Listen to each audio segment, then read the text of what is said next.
Today we shall reflect on the life of St John Chrysostom. St John Chrysostom was the son of a Latin father and a Greek mother. At the age of 23, his friend Saint Basil and Saint Melitius, bishop of his native Antioch, turned him away from the Greek classical studies, in which he had already attained considerable proficiency, and directed him instead to study the Holy Scripture.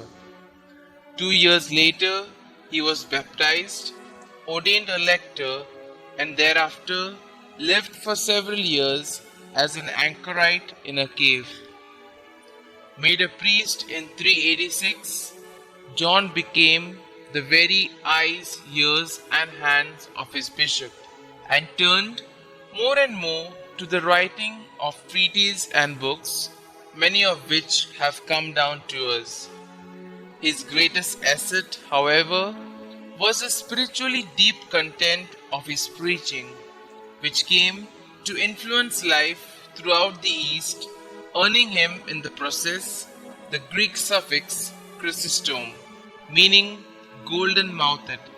God granted him the privilege of holding the blessed come down from heaven during his Mass to assist at the consummation of the great mystery.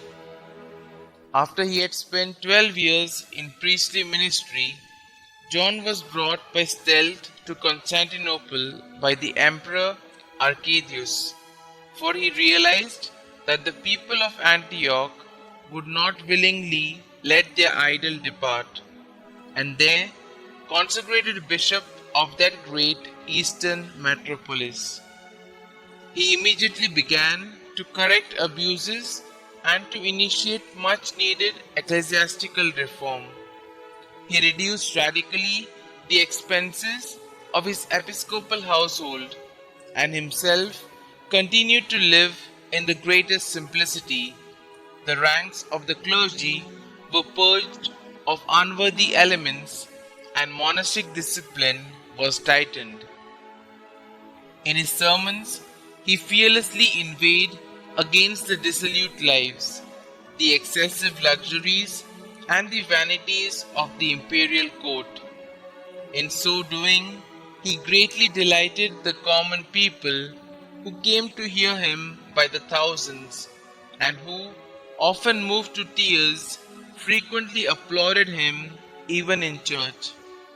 But on the other hand, this also served to swell the ranks of his intriguing enemies at court, even alienating Queen Eudocia.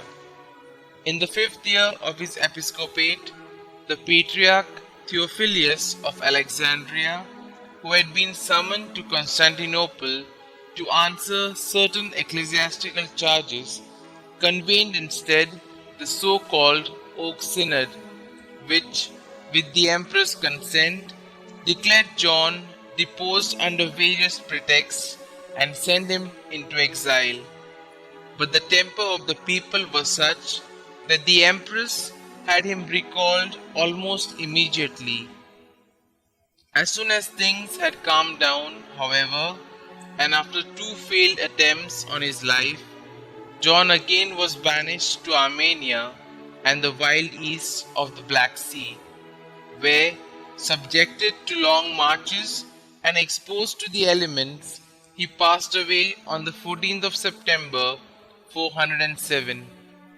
St. John Chrysostom is one of the 4 great fathers of the Eastern Church and the reformer of its clergy. Its more eminent doctor and writer, he is the patron of preachers and is invoked against epilepsy.